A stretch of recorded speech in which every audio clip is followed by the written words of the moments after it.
She fed a stranger in rags, and the next morning 500 bikers surrounded her house. That's how it all begins. A tired young woman, just trying to get through another long night, decides to help a freezing man on her front porch. She thinks it's just a bowl of soup, just a blanket, just kindness. But at sunrise, the ground starts shaking. Hundreds of roaring motorcycles fill her street, and every rider is demanding the same thing. What did you do to our king? Because the man she helped isn't just a stranger. He's the fallen leader of a massive biker empire, hunted, betrayed, and hiding in plain sight. And now every enemy he ever made knows her name. But why does this dangerous man trust her more than anyone else? What secret is he still hiding? And when the new regime comes after her, will kindness be enough to save her life?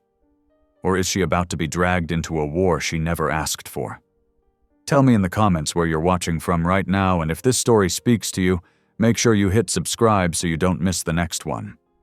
The fluorescent lights of Gracie's diner flickered against the rain-streaked windows as Ava Hallowell wiped down the last table of her shift. Her reflection in the darkened glass showed a woman worn thin by long hours, her honey-blonde hair pulled back in a practical ponytail, and worry lines creasing her forehead despite her young age. The clock above the counter struck 11:30, marking the end of another 12-hour workday. "You get home safe now, honey," called Martha the cook from the kitchen. "Roads get mighty slick out by your place when it rains like this." Ava managed a tired smile as she hung up her apron. "I will. Thanks, Martha. See you tomorrow." The drive home felt longer than usual, her old sedan's wipers struggling against the downpour. Through the rain-blurred windshield, Ava caught glimpses of the familiar landmarks along the rural road, the broken fence post at Miller's farm, the crooked mailbox at the corner, the giant oak tree that marked the final turn to her house. Her thoughts drifted to her father, surely fast asleep by now, and the stack of unpaid bills waiting on the kitchen counter. The medical expenses from his last hospital stay loomed large, a mountain they seemed unable to climb despite her endless hours at the diner. As she turned into her driveway, her headlights swept across the front of their small house, catching something unusual on the porch. Ava's hands tightened on the steering wheel as she made out the shape of a man sitting there, hunched over and completely still. Her heart began to race, but years of working late shifts had taught her to keep her wits about her. She stayed in the car for a moment, studying the figure. He was wrapped in what looked like rags, the fabric hanging in wet tatters from his broad shoulders. Even from this distance, she could see him shivering in the cold rain that had soaked him through. Common sense told her to call the police. But something else, that quiet voice of compassion her father had always nurtured in her, made her step out of the car instead. She kept her keys between her fingers, just in case, and approached slowly. "Hello?" she called out, her voice steady despite her nerves. "Can I help you?" The man lifted his head, and Ava was struck by the depth of exhaustion in his face. Despite his bedraggled appearance, there was a dignity in how he held himself, something that spoke of better days. "I apologize for trespassing," he said, his voice surprisingly soft and cultured. "I needed to rest for a moment." "You're soaked through," Ava observed, her natural instinct to help overriding her caution. "What's your name?"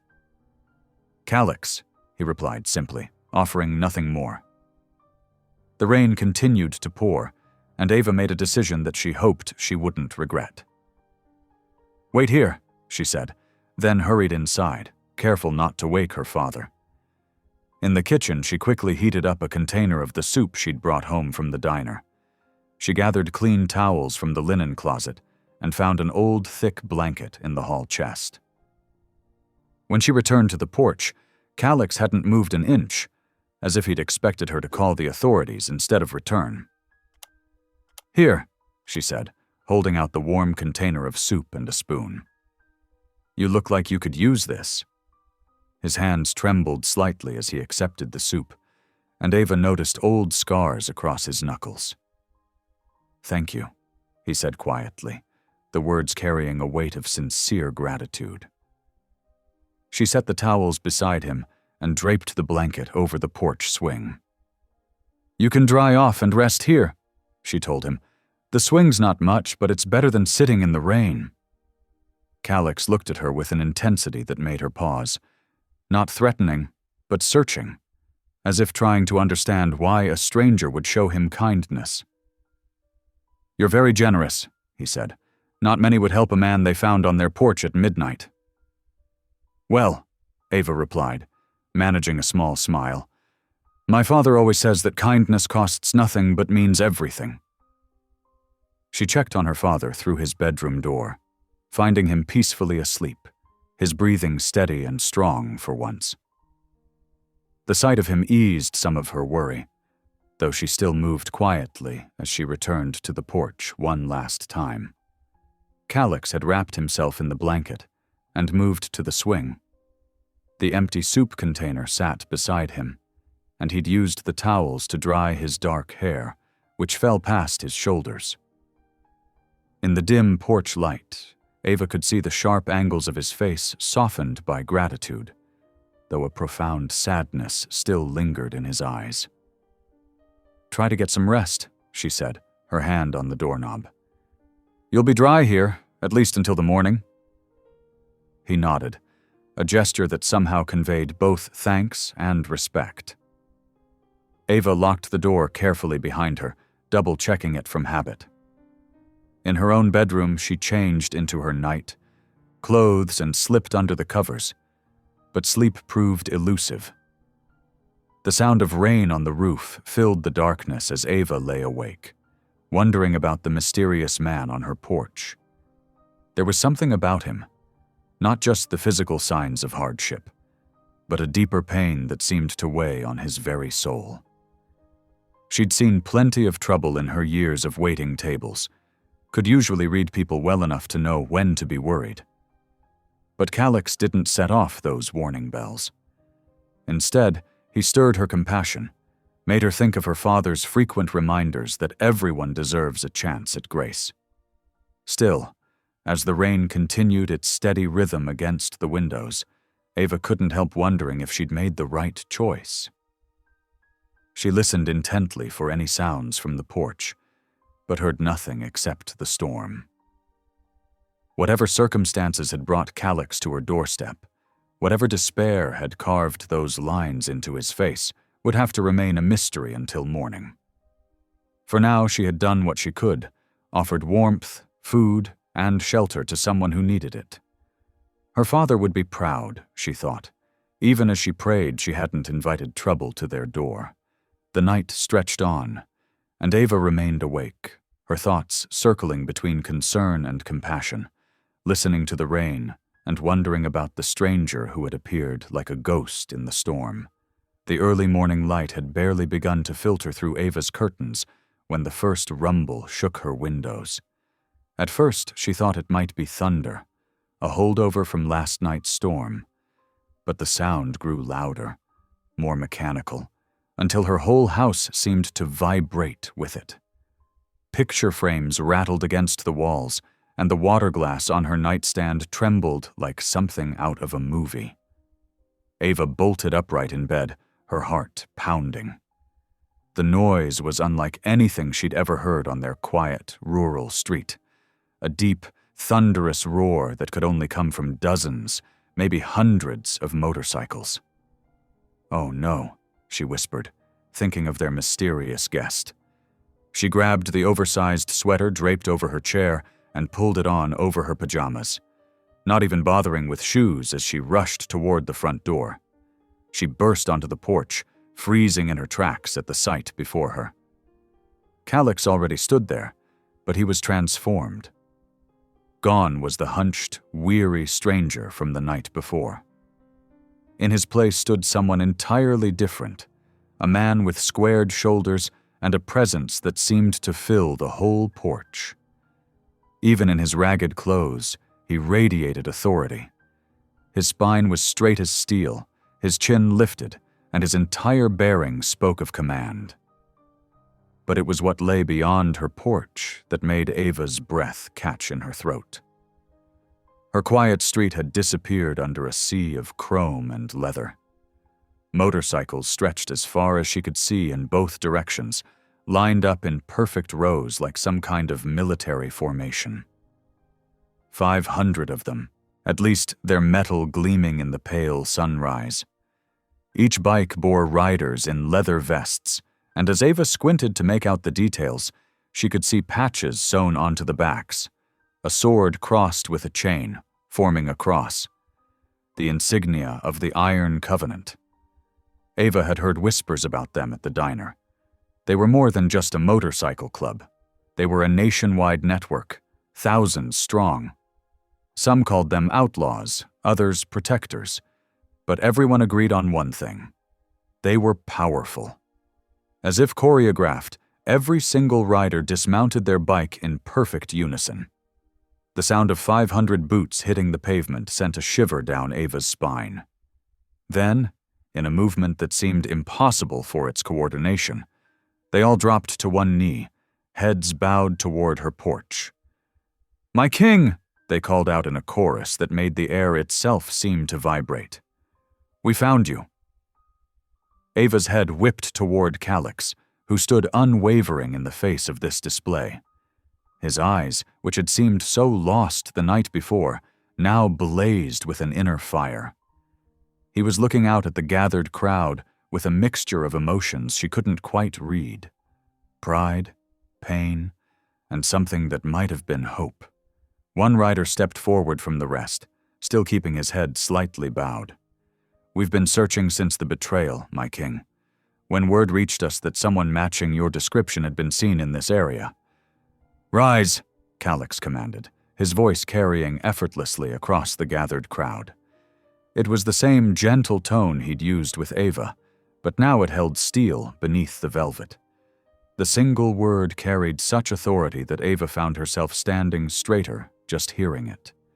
The bikers rose as one, and Calix descended the porch steps. He moved differently now, each step measured and deliberate, like a man who knew his every movement was being watched and measured. "How did she treat you, my king?" the forward rider asked, casting a glance at Ava that held equal parts curiosity and wariness. Calix turned back toward the porch, his eyes meeting Ava's. For just a moment, she saw a flash of the vulnerable man from the night before, the one who had accepted soup and blankets with trembling hands. Then he raised his arm, pointing to her with unmistakable purpose. "She is Sanctuary," he declared, his voice ringing out across the gathered crowd. "Remember her face. Remember this place. Ava Hallowell showed kindness to a stranger when she had no reason to trust him. She offered shelter and comfort without question or condition. She is Sanctuary." The effect was immediate and astonishing. As 500 leather-clad bikers bowed their heads to her, some even dropped to one knee again. Ava felt her cheeks flush hot with embarrassment and confusion. She took an instinctive step backward, bumping into something solid behind her. "Ava?" Her father's voice was thick with sleep and confusion. "What's going on out here? What's all that noise?" She turned to find him standing in the doorway in his robe, blinking at the scene before him. His face registered first confusion, then concern as he took in the hundreds of bikers filling their street.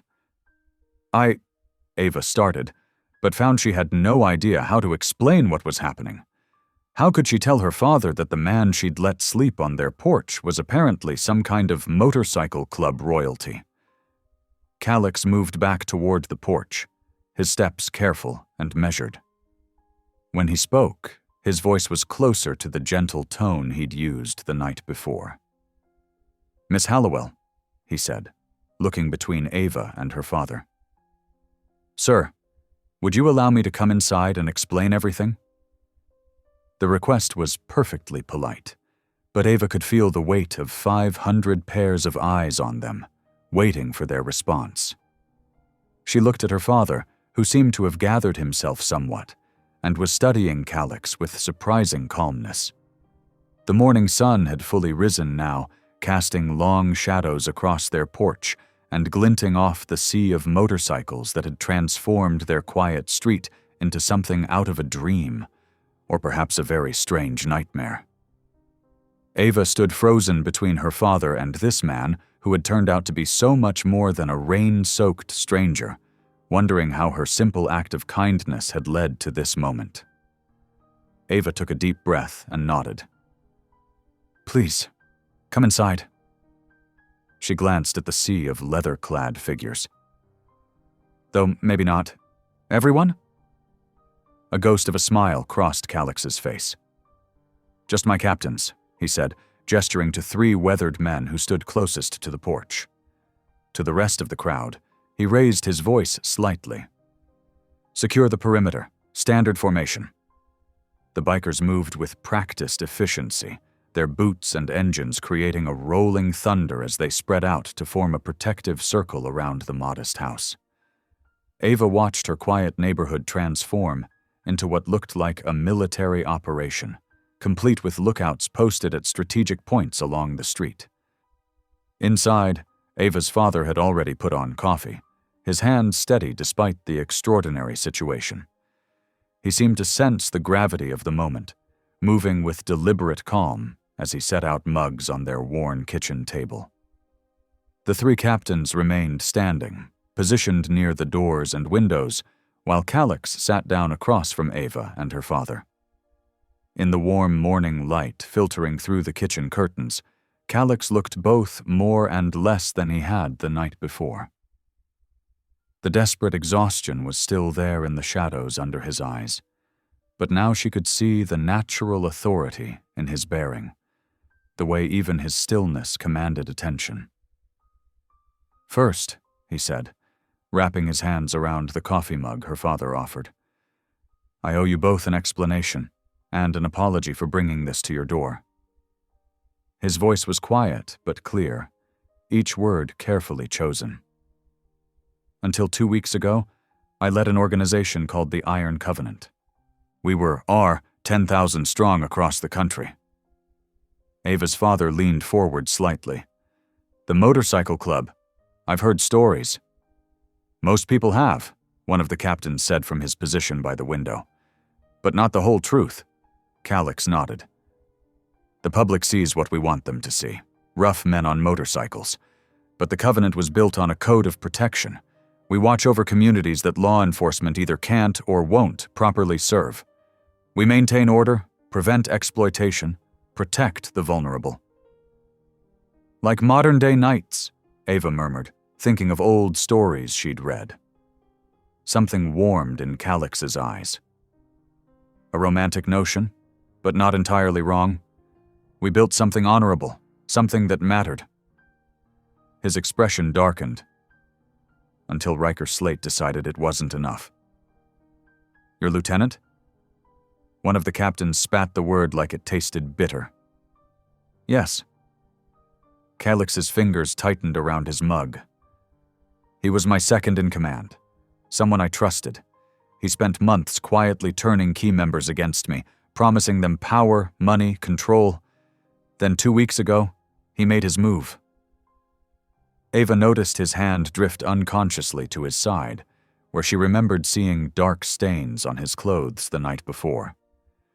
What she'd assumed was mud suddenly took on a more sinister meaning. "They ambushed me after a meeting. 6 of them, Riker's most loyal, would have killed me if they hadn't gotten sloppy, assumed I was already dead." His voice remained steady, but Ava could see the cost of maintaining that control in the tension around his eyes. "I managed to get away, but they'd planned well. My accounts were frozen, my properties seized, my phones compromised. Even my most trusted allies were either turned or in hiding." "So you've been running ever since," Ava's father said softly. "It wasn't a question. Calix met his eyes with respect. Yes, sir. Sleeping rough, moving at night, avoiding cameras and crowds. Riker has eyes everywhere now. He's transforming the Covenant into something ugly, using our network and resources for extortion, drug running, everything we stood against. The kitchen fell silent, except for the distant rumble of motorcycles outside. Ava tried to process everything she was hearing. The quiet, desperate man she'd helped last night wasn't just running from trouble. He was the deposed leader of a vast organization, betrayed and hunted by his own people. A sudden commotion outside drew everyone's attention. One of the captains moved swiftly to the window, then turned back with a grim expression. Sir, we've got movement. Someone's coming through. Looks like one of Riker's new recruits. Moments later, they heard heavy boots on the porch, followed by an urgent knock. Two of Calix's men opened the door, revealing a young biker who couldn't have been more than 20 years old. His face was pale with fear, his hands shaking as he held out a phone. They made me bring this, he stammered. Riker knows. He knows you're here, that this woman helped you. He glanced at Ava with something like guilt in his eyes. He said to show you the message. Calix took the phone. Whatever he saw on the screen made his jaw tighten. He looked up at Ava, and in his eyes, she saw genuine regret mixed with something harder. Determination. I'm afraid I've placed you in danger, he said softly. The words hung in the morning air like smoke, and Ava felt the simple kindness of the previous night's decision ripple outward into something much larger and more complicated than she could have imagined. Ava took a deep breath, steadying herself before stepping out onto her front porch. The morning sun had fully risen now, casting long shadows across her lawn where hundreds of bikers waited in disciplined formation. Their chrome-heavy machines gleamed in the light, a sea of metal stretching down her normally quiet street. As she emerged, every head turned toward her. The respect in their gazes made her throat tight. These hardened men looked at her like she was something precious, something sacred. One of the older riders near the front spoke up, his voice carrying across the crowd. You fed our king when he had nothing, he said solemnly. You gave him shelter when he was hunted. The Iron Covenant doesn't forget such kindness. Murmurs of agreement rippled through the gathering. Another rider called out, We'll protect you with our lives, ma'am. You have our word. The woman who fed the king, someone else echoed, and the phrase was picked up by others until it seemed to pulse through the crowd like a heartbeat. Ava felt Calix's presence behind her before she saw him, his quiet authority filling the space. The ringing of his phone cut through the moment like a knife. His expression darkened as he answered it, putting it on speaker. A harsh voice crackled through. Well, well, the king's found himself a guardian angel, has he? The speaker's tone dripped with mock sweetness. Here's how this goes. Hand Calix over, or the pretty waitress disappears. Simple enough for you to understand? Ava's heart thundered in her chest. She watched Calix's face harden, his jaw setting like stone as he replied, Listen carefully because I'm only saying this once. She is under my protection, the full protection of the true Iron Covenant. If you or any of Riker's dogs come near her, I will personally ensure you regret it. His voice dropped lower, deadly serious. And tell Riker this. I'm coming to reclaim what's mine. The Brotherhood deserves better than a traitor's leadership. He ended the call, turning to face Ava. The morning light caught the silver threading through his dark hair as he spoke softly, so only she could hear. The Brotherhood is fractured. Riker's poison is spread deep, turning brother against brother. But there's still hope. He paused, choosing his words carefully. The Covenant was built on honor, on protecting those who needed it most. Seeing how you helped me without question, how you offered kindness to a stranger, It reminded many of what we're supposed to stand for. What are you saying?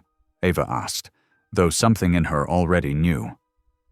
The Brotherhood needs healing, and sometimes healing can only come from someone pure of heart, someone who reminds us of our better nature. His eyes met hers steadily. We have a compound, hidden in the mountains, safe, protected. I need to go there, gather my loyal followers, and plan how to defeat Riker.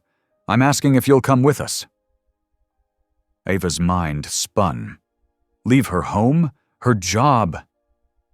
But then she thought of the threat in that phone call, of the danger now lurking in every shadow.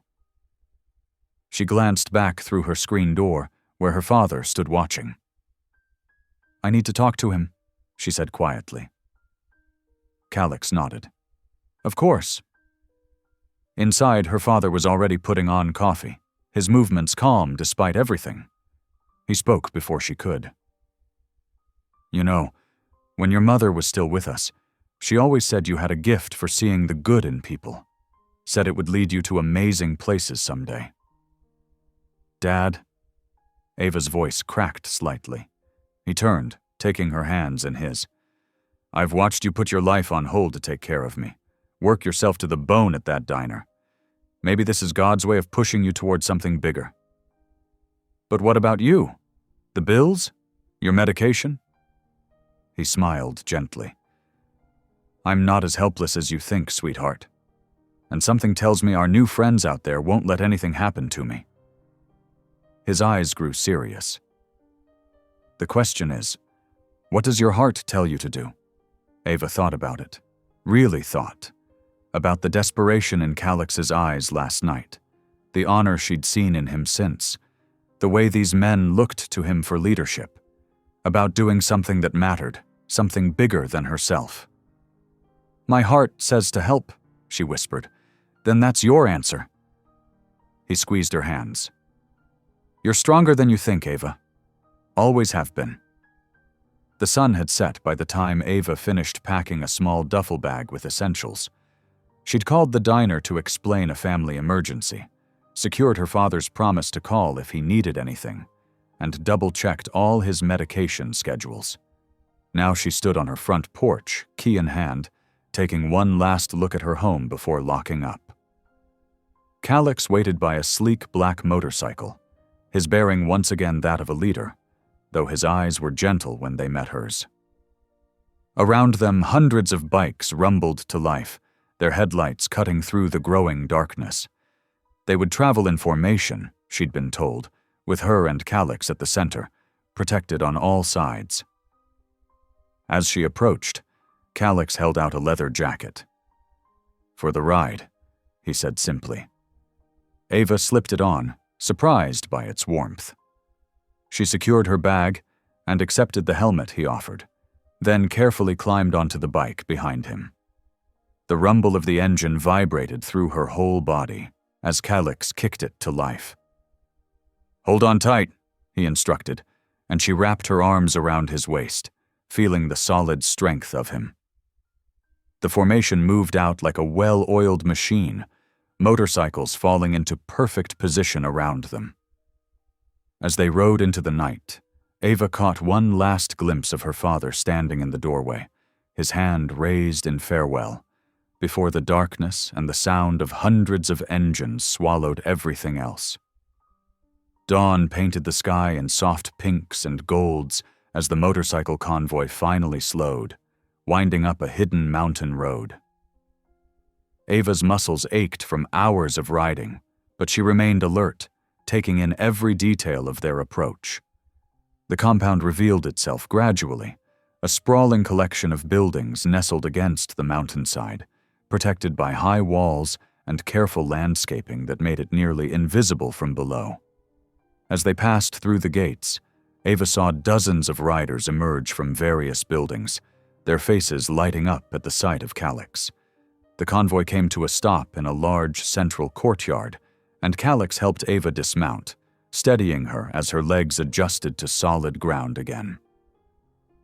"Welcome to your temporary home," he said quietly, then turned as three figures approached them. The first was an older man with silver hair and weathered features, his leather vest decorated with patches that spoke of decades of service. He carried himself with quiet authority, and his eyes were sharp despite his age. "This is Judge," Calix introduced him. "He's been with the Covenant longer than anyone, and his wisdom has saved us more times than I can count." Judge extended a calloused hand to Ava. "The woman who showed kindness to our king," he said, his voice gruff but warm. "You have our gratitude." Before Ava could respond, a shorter figure bounded forward. A woman about her age with wild dark hair streaked with purple, wearing oil-stained coveralls tied at her waist. "I'm Lark," she announced with a grin. "Head mechanic and now officially your first friend here. Don't argue, I've already decided." Ava couldn't help but smile back, already warming to Lark's energy. The third figure stepped forward then, and Ava had to tilt her head back to meet his eyes. He stood at least 6 feet 5 inches tall, built like a wall, with close-cropped hair and watchful eyes that seemed to track every movement around them. "This is Bear," Calix said. "Former Special Forces, now our head of security. He'll be your personal guard while you're here." Bear nodded once, speaking in a surprisingly gentle voice. "No harm will come to you on my watch, ma'am." "Let's show you around," Lark said, linking her arm through Ava's. "This place is huge, but you'll get used to it." The tour began with the practical facilities. The garage was massive, filled with the sound of tools and the smell of oil and metal. Dozens of bikes were being serviced, and Lark explained proudly how they maintained vehicles for chapters across the country. "Every bike tells a story," she said, patting a nearby Harley, "and I speak their language fluently." The medic bay was next, a surprisingly modern facility with clean white walls and professional equipment. "We handle everything from road rash to serious injuries," Judge explained. "Sometimes our members can't go to regular hospitals, so we make sure they're taken care of here." The community center was a revelation, a large building filled with comfortable furniture, game tables, and a massive kitchen. "We're family here," Lark said, showing Ava the dining area where members gathered for meals. "Breaking bread together is sacred." But it was the memorial wall that struck Ava the deepest. Located in a quiet courtyard, it stretched 20 feet high, covered in patches, photographs, and metal plaques. Fresh flowers lay at its base, and riders stopped to touch certain names as they passed. "Every fallen brother and sister," Judge said softly. "We honor their memory by living up to the code they died protecting." Throughout the day, Ava noticed how others responded to Calix's presence. Riders straightened when he passed, their faces showing visible relief. Some approached to welcome him back, their voices thick with emotion. "The Pretender tried to tell us you were dead," one older rider said, gripping Calix's arm. "But we never believed it. The true king couldn't fall so easily." Meals were communal affairs, with long tables filled with talking, laughing riders. Ava learned snippets of their code between bites of surprisingly good food. Honor above all. Protect the innocent. Never leave a brother behind. The words were spoken with conviction, woven into everyday conversation as naturally as breathing. As evening approached, Ava found herself sitting with Calix on a bench outside the garage, watching Lark and her team work on bikes in the fading light. The air was cool and clean, carrying the scent of pine from the surrounding forest. "Thank you," Calix said suddenly, his voice quiet. "For what?" "For seeing me as a person first, when I was nothing but a stranger on your porch." He turned to look at her, his eyes sincere. "Not as a king, not as a leader, just as someone who needed help. It's been a long time since anyone looked at me that way." Ava thought about that night, how different he had seemed. "You were still you," she said. "The title doesn't change that." He smiled slightly, and they sat in comfortable silence until Bear appeared to escort Ava to her quarters. a small but comfortable room in a secure building near the compound's center. The bed was soft, the sheets fresh, and through the window she could hear the distant sound of motorcycles running through their night patrol rotations. As she lay there, processing everything she'd seen and learned, Ava was surprised to realize she felt safe. Here, surrounded by leather-clad riders and the rumble of engines, she felt more secure than she had in her own home since receiving that threatening call. The thought should have been strange, but somehow it wasn't. Like so much about this new world she'd entered, it simply felt right. The morning sun cast long shadows across the compound as Ava followed Calix toward the main meeting hall. Her stomach fluttered with nerves, but she kept her chin high, remembering her father's words about following her instincts. "These are chapter presidents from across 3 states," Calix explained quietly as they approached the building. "Some remained loyal during Riker's coup. Others, we'll need to convince." Bear took up his usual position behind Ava as they entered. The room was filled with 20 men and women, all wearing leather vests decorated with different patches and insignias. Their conversations died down as Calix entered, replaced by a heavy silence. Lark appeared at Ava's side, whispering, "Don't let them intimidate you. Half of them are softies under all that leather." Calix stood at the head of the long wooden table, his presence commanding attention without effort. "Brothers and sisters," he began, "thank you for coming. We have much to discuss about the future of the Covenant." For the next hour, Ava listened as Calix laid out his plans to rebuild. He spoke of strengthening community programs, reorganizing leadership structures, and establishing better communication between chapters. His voice carried conviction, but Ava could see the tension in some faces around the table. Finally, a burly man with graying hair and a scarred face spoke up.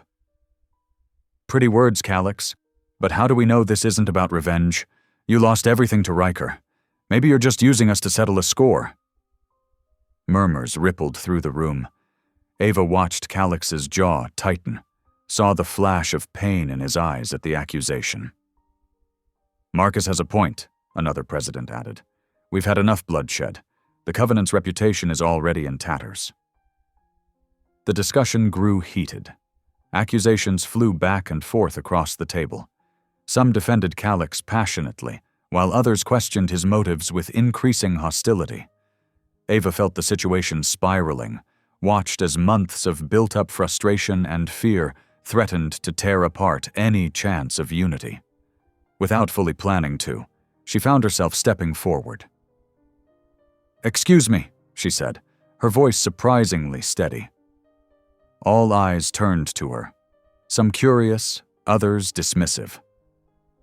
"I know I'm an outsider," she continued, heart pounding but voice clear. "But I've seen something in the past few days that maybe you're all too close to see clearly. I've seen what the Covenant was meant to be, what it still is, at its heart." She gestured to the patches on their vests. "Those symbols mean something.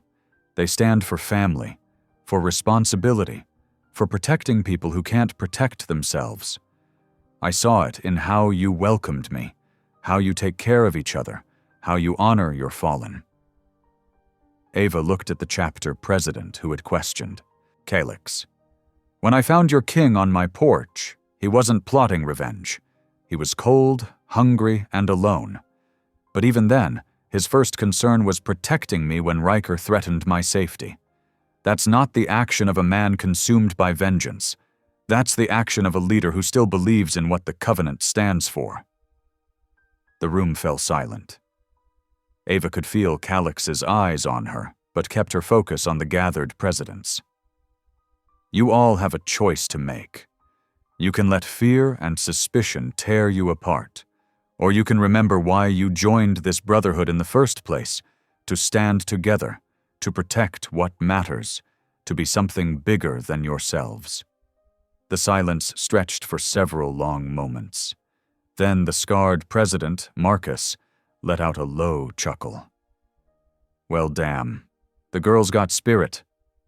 He looked at Calix. And she's right. We're letting fear drive us, just like Riker wants.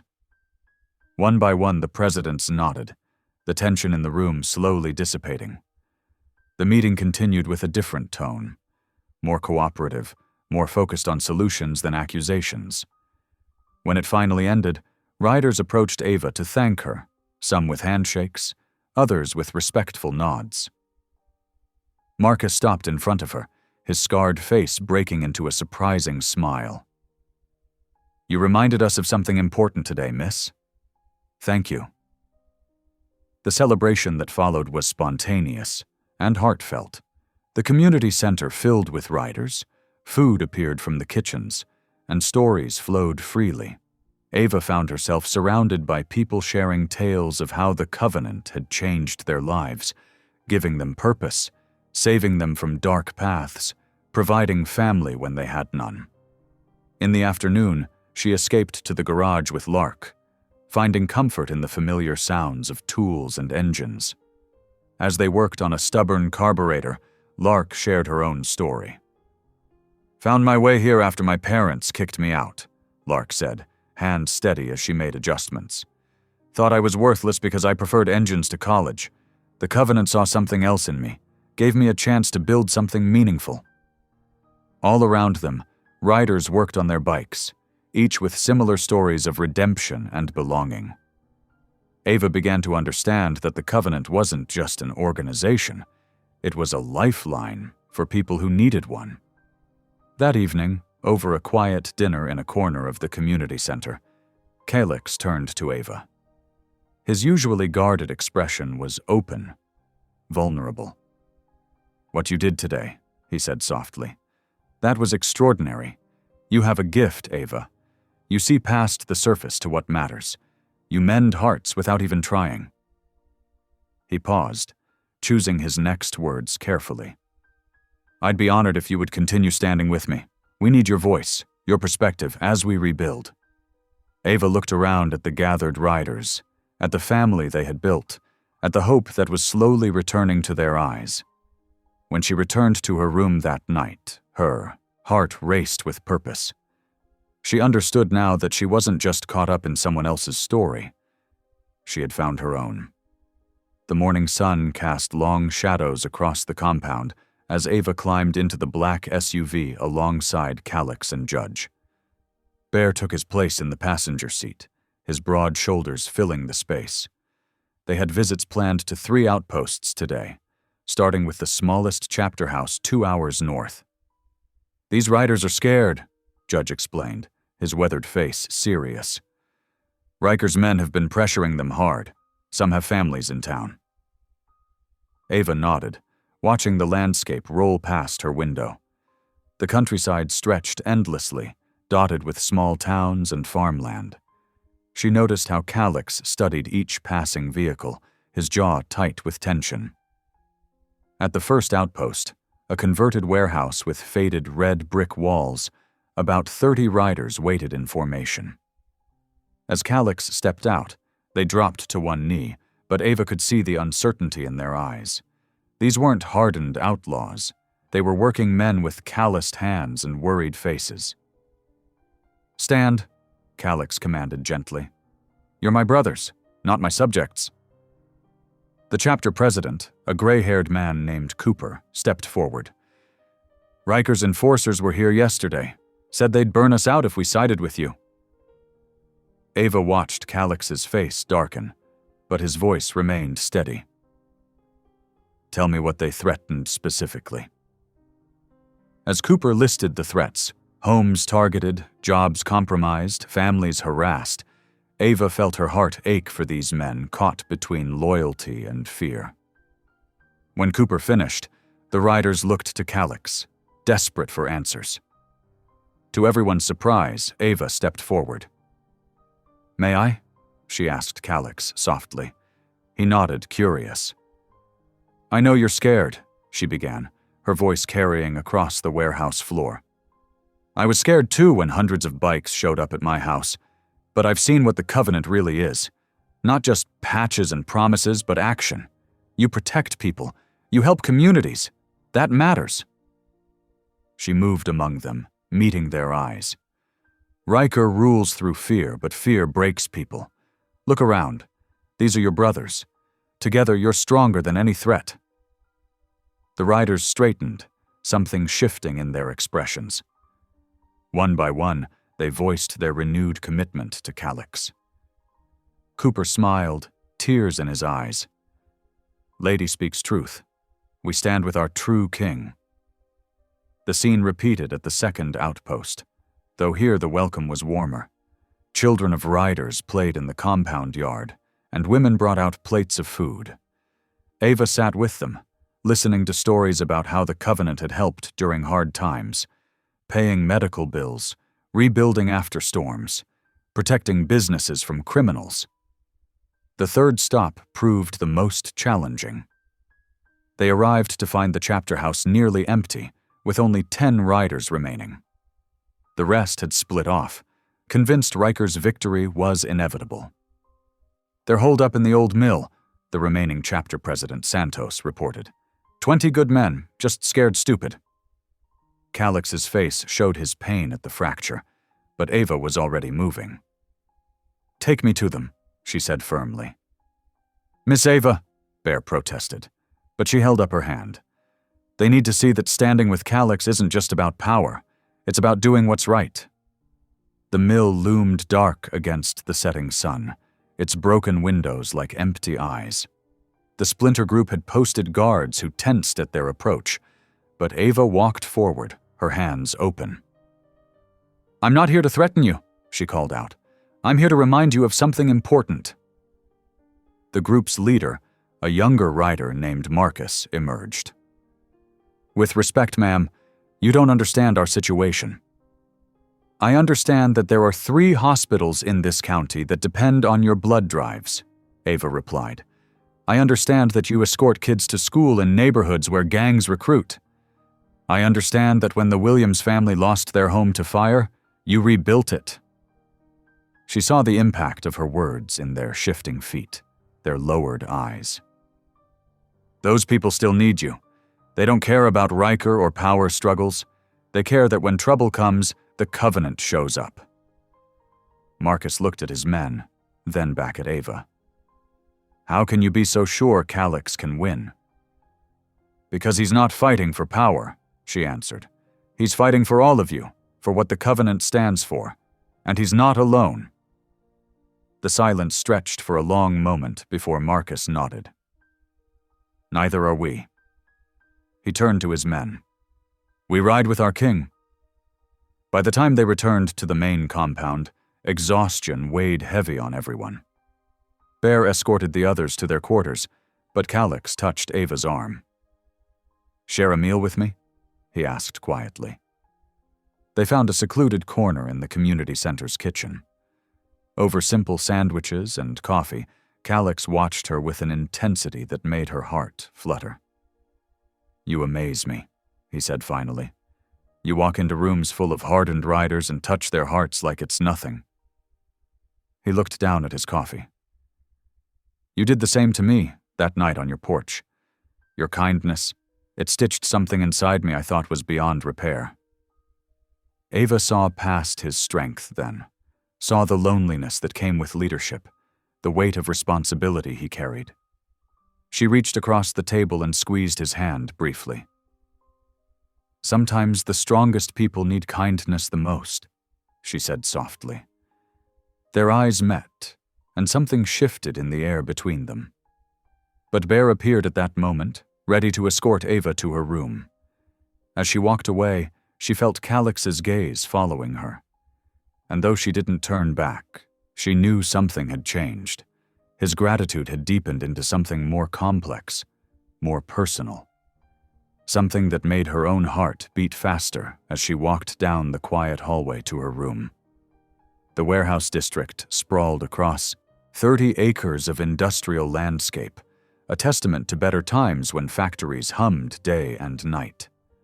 Now, most buildings stood silent, their windows dark. But today, one massive structure pulsed with life and purpose. Thousands of motorcycles filled the parking lot, chrome glinting in the afternoon sun. The sound of boots on concrete echoed through the cavernous space as riders filed in, their leather vests bearing patches from chapters across the country. The air crackled with anticipation. Ava stood on a makeshift platform beside Calix, her heart racing at the sight of so many faces turned toward them. Bear stood at attention nearby, his massive frame a comforting presence. The warehouse's old industrial lights cast long shadows across the gathered crowd, but she could see the hope in their eyes. Calix stepped forward, his presence commanding immediate silence. Gone was any trace of the broken man from her porch. Here stood a king, restored by loyalty and purpose. "Brothers," his voice carried to every corner, "look around you. This is not just a gathering. This is a renewal." The riders stood shoulder to shoulder, their attention fixed on their leader. Ava watched as Calix's words began to weave a spell of unity through the crowd. "Some say we're just outlaws," he continued. "That honor has no place in our world. Riker believes this. He thinks brutality equals strength." Calix's voice hardened. "But true strength, it's in how we protect each other, how we stand for what's right when the world looks away." A murmur of agreement rippled through the crowd. Ava saw heads nodding, backs straightening with pride. "I've walked among you these past weeks," Calix said. "I've seen chapters reunite, watched old wounds heal. And do you know what made that possible?" He turned, gesturing to Ava. "This woman showed me kindness when I had nothing. She reminded all of us, what the Covenant truly stands for." The warehouse erupted in cheers. Ava felt her cheeks flush as thousands of riders raised their fists, calling out, "Lady Sanctuary!" The nickname still startled her, but she saw the genuine respect in their faces. "Today, we reclaim our brotherhood," Calix's voice rose above the noise. "Not through fear or violence, but through unity, through honor. Who stands with us?" The response was deafening. "The King! The Covenant!" The chant built until the metal walls seemed to vibrate with it. Riders clasped hands, embraced like brothers long separated. Ava felt tears in her eyes at the raw emotion filling the space. As the rally continued, chapter presidents came forward to formally pledge their loyalty. Each knelt before Calix, offering their chapter's colors. The ceremony lasted over an hour, but no one moved, witnessing the rebirth of their nation.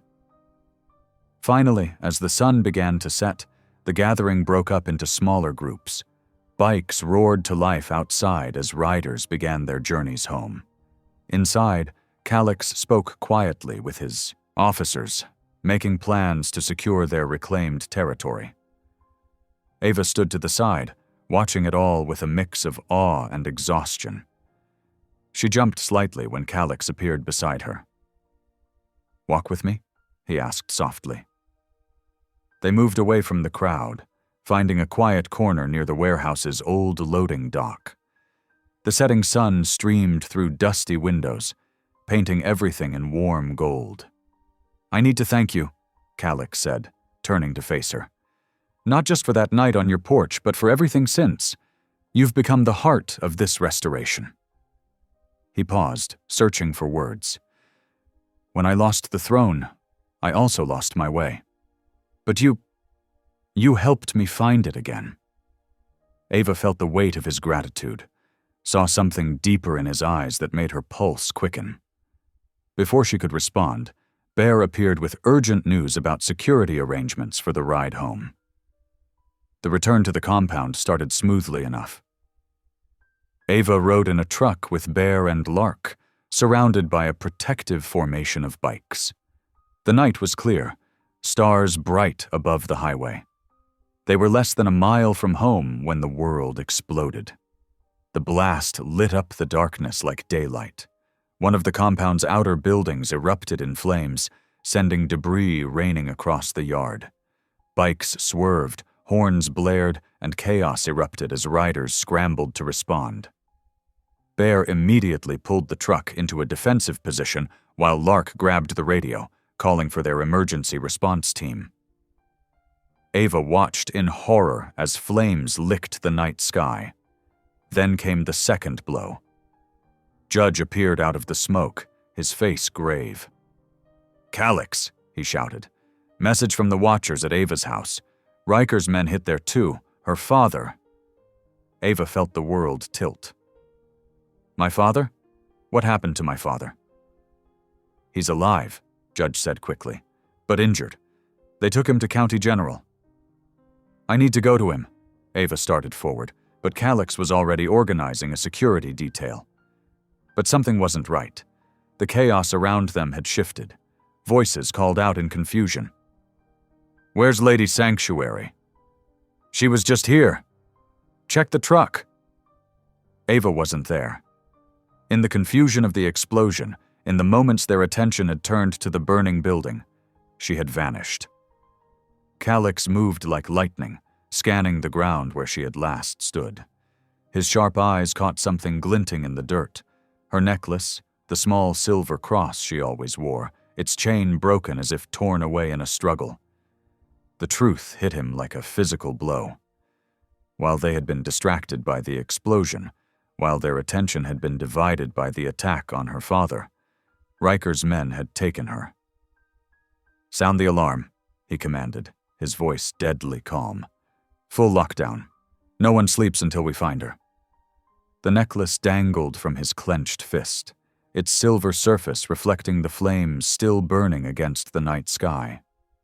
Somewhere in the darkness, Riker held the woman who had restored their king. And Calix's face, lit by fire and shadow, promised vengeance. The video played on a loop on the compound's main security screen, each replay driving daggers deeper into Calix's heart. Ava sat bound to a metal chair, her face bruised but her eyes blazing with defiance. The dim warehouse lighting cast harsh shadows across her features, making the dark marks on her skin even more pronounced. "Don't you dare surrender," she said firmly, despite the tremor in her voice. "Don't give him what he wants, Calix. The Covenant is bigger than any of us." Behind the camera, Riker's mocking laugh echoed. "Your sanctuary woman has spirit, I'll give her that. You have 12 hours, Black. Trade yourself for her, or she disappears forever." The screen went dark, then started again.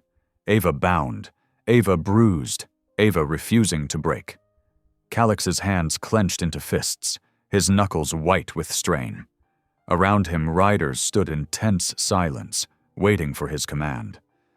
But for the first time since reclaiming his throne, he felt paralyzed by the weight of choice. Without a word, he turned and strode away from the command center, his boots echoing down the concrete hallways until he reached one of the quiet barracks rooms. Inside, he closed the door and sank onto an empty bunk, his head in his hands. "I don't know if you're listening," he whispered roughly, words he hadn't spoken since childhood prayers at his mother's knee. "I'm not the same boy who used to believe, but she is. She's good, pure. Everything I'm not." His voice cracked. "Please, help me find the strength to save her. Show me the way." A gentle knock interrupted his prayer. Judge entered first, followed by Bear and Lark. They moved quietly, respectfully, understanding the gravity of the moment. "We've got something," Lark said softly, spreading a map across the small table. 3 scouts just reported back. Riker's holed up in the old steelworks complex just over the state line. It's perfect for his purpose. Isolated, defendable, lots of escape routes. Bear pointed to various positions on the map. "Main gate here. Secondary access points here and here. Loading bay that could work for a tactical entry point." His military training showed in every precise gesture. "They'll expect us to come in force, but there might be a way to split their attention." Judge laid a weathered hand on Calix's shoulder. "We're with you, brother. Every step." Calix stood slowly, studying the map. His prayer hadn't brought lightning from heaven or divine revelation. But looking at these three people, loyal, determined, skilled, he felt something settle in his chest, a calm certainty. "Gather everyone," he commanded. "We planned this right." The next hours passed in focused preparation. The garage hummed with activity as mechanics tuned every bike to perfection. In the armory, weapons were cleaned and checked with methodical care. Riders moved through the compound with quiet purpose, each understanding they might not all return. Lark worked tirelessly, her hands covered in grease as she modified engines for silent running. "We're coming for you, sister," she whispered as she worked. "Hold on." Bear systematically packed medical supplies and tactical gear, his movements precise and controlled. But those who knew him well could see the worry in his eyes. He had failed to protect Ava once, and that weight sat heavily on his shoulders. Judge moved between groups, offering guidance, settling nerves with his steady presence. He knew the cost of war between brothers, had seen too many lost to violence over the years. But this fight felt different. Righteous. As the sun began to set, Calix emerged from his quarters in full battle dress. His leather armor was studded with steel, his boots reinforced for combat. But it was his eyes that drew attention. Cold as Arctic ice, burning with controlled fury. The entire Covenant gathered in the main yard, hundreds of bikes lined up in formation. No one spoke. They didn't need to. Every person there understood what was at stake. Calix mounted his bike, the machine rumbling to life beneath him. To his right, Bear sat astride his massive touring bike, medical packs secured to the sides. To his left, Lark's custom-modified rider gleamed dangerously in the fading light. Judge took position directly behind him, leading the second wave. "Brothers," Calix's voice carried across the yard, "tonight we ride for one of our own, for the woman who gave sanctuary to your king, for the heart that helped rebuild our brotherhood." He paused, looking across the sea of faces. "Some of us may not return, but we ride with honor, with purpose, with justice." The response was not a roar or a cheer, but a deep rumble as hundreds of engines came to life in perfect unison. The sound built like approaching thunder, promising retribution. Calix raised his hand, and the formation moved forward.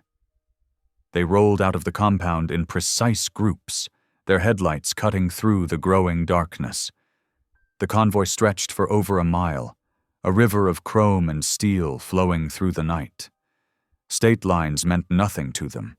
Mile markers blurred past as they ate up the distance. In the lead, Calix's mind filled with images from the video. Ava's bruises, her defiant eyes, her unwavering faith in him. Each memory fueled his determination.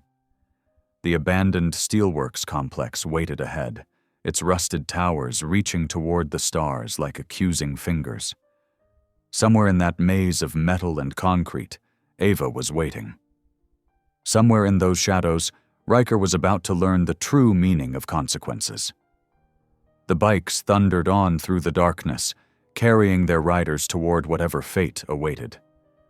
But one thing was certain: the night would end in either victory or blood. There would be no middle ground. The first hint of dawn painted the sky in whispers of pink and gold as Calix led his core team toward the service tunnel entrance. Decades of rust had eaten away at the metal grate, making it easier for Bear to pry loose. The sound still echoed in the morning quiet, making them freeze and listen for any response. Nothing. Just the distant rumble of motorcycles as the main force took position.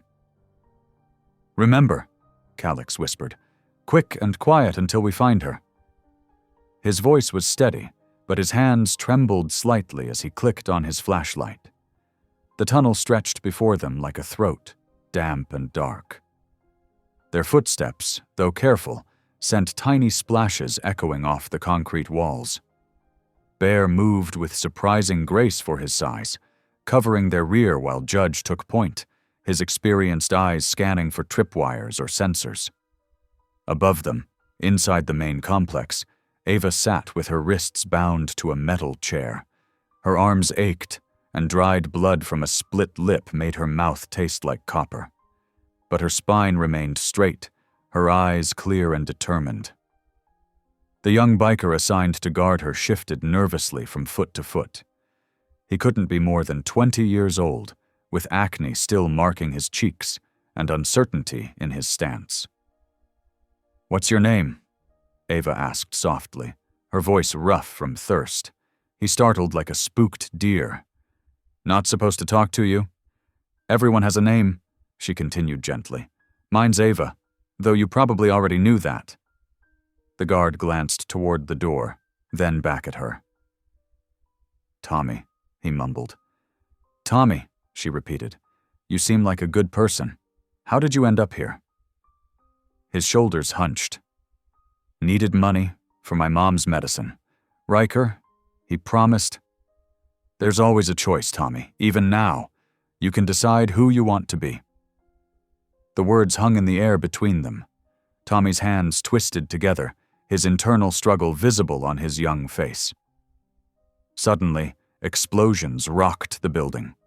The diversion had begun. Tommy jumped, his eyes wide with fear. "They're coming for me," Ava said quietly. "You can help stop this before more people get hurt." Tommy stood frozen for several heartbeats. Then, with shaking hands, he pulled out a pocket knife and moved behind her chair. The ropes fell away. "Run," he whispered. "Take the service stairs, down 2 floors, then east." Ava squeezed his hand once, before slipping out the door. Meanwhile, Calix and his team had emerged from the tunnel into the complex's basement level. Gunfire erupted above them, the sound muffled but urgent. Bear checked his watch and nodded. "Right on schedule." "Moving up," Calix commanded, and they began their ascent, weapons ready. Ava's heart pounded as she crept down the metal stairs, trying to move quietly despite her trembling legs. Each explosion made the railings vibrate beneath her hands. Somewhere above, she heard shouting and running feet. She reached the landing Tommy had mentioned and turned east, praying she was going the right way. Her legs felt weak from sitting so long, but fear and determination kept her moving. Rounding a corner, she collided with a solid chest and nearly screamed, until familiar hands steadied her. "Calix," she breathed, and then she was in his arms, her face pressed against his leather jacket as tears finally broke free. His embrace was fierce but gentle, one hand cradling her head while the other kept his weapon ready. "I've got you," he murmured into her hair. "You're safe now." Bear materialized beside them, his bulk filling the corridor. "We need to move. Now." They could hear Riker's men shouting, getting closer. Judge took point again as they hurried through the maze of corridors, Calix keeping Ava close to his side. Twice they had to duck into doorways as guards ran past, the chaos of the assault covering their movement. Finally, they reached the ground floor. Early morning light streamed through broken windows, making them squint after the darkness below. The main entrance was just ahead. Bear kicked open a fire door, scanning the yard before waving them through. Calix's bike waited exactly where he'd left it, hidden behind a dumpster. Other riders were engaged in firefights around the perimeter, keeping Riker's forces pinned down and distracted.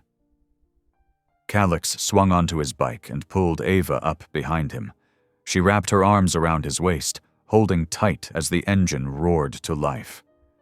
Bear mounted his own bike, raising his weapon to cover their retreat. The roar of Calix's motorcycle cut through the morning air as they sped away from the stronghold. Behind them, The sounds of battle grew louder as the Covenant forces pushed Riker's men back. Ava clung tightly to Calix's waist, her heart still racing from their escape. Suddenly, a deep engine growl cut across their path. A black motorcycle skidded to a stop in front of them, forcing Calix to brake hard. Riker sat astride the bike, his face twisted with rage. "You don't get to walk away, Black!" Riker bellowed, dismounting his bike. "Face me like a man!" Calix gently helped Ava off the motorcycle, passing her to Bear, who appeared instantly at their side. "Keep her safe," he murmured, before turning to face his challenger. Hundreds of riders gathered in a wide circle, their engines idling as they watched their leaders square off. The morning sun cast long shadows across the pavement as Calix and Riker circled each other. Riker struck first, launching himself at Calix with a wild haymaker. Calix dodged, but Riker followed with a dirty knee to the stomach. The fight was brutal, Riker fighting with desperate fury, throwing elbows and headbutts. But Calix stayed focused, weathering the storm. Each time he looked past Riker's shoulder, he saw Ava in Bear's protective embrace, saw the hope in the rider's eyes. It fueled him, gave him strength beyond mere muscle. When Riker overextended on a punch, Calix struck.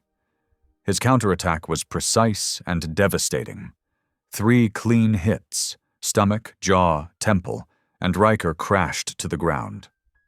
The circle of riders fell silent as Calix stood over his fallen opponent.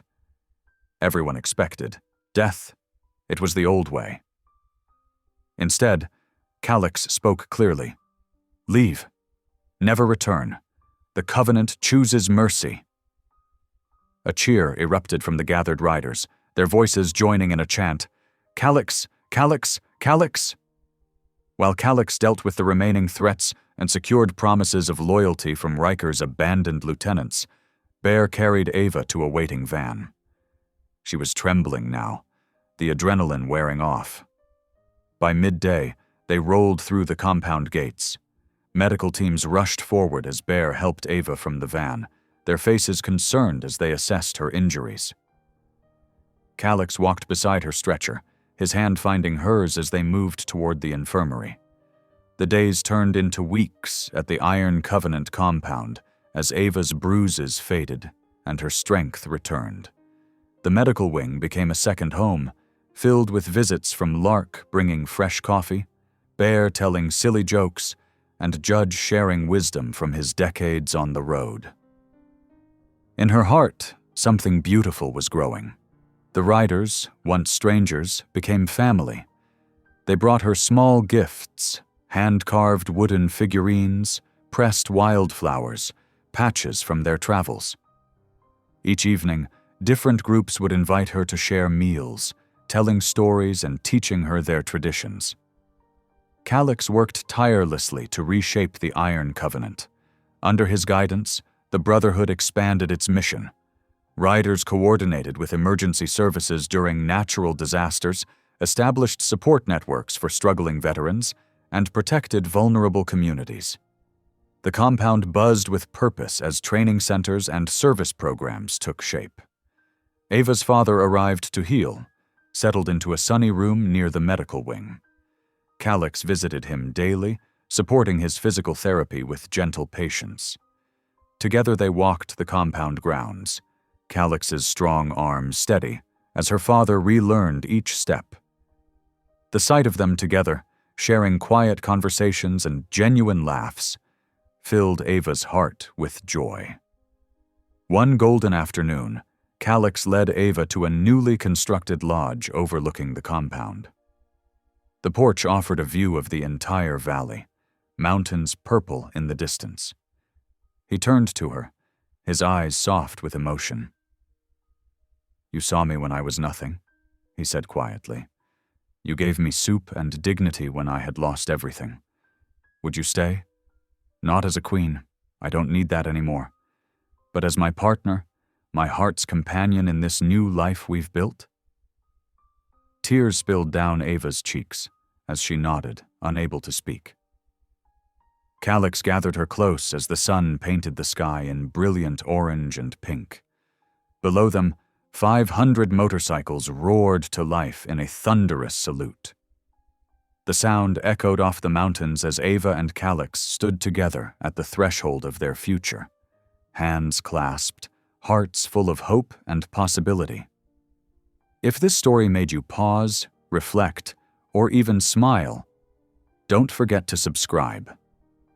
I post daily, and the next story might be exactly what you need to hear.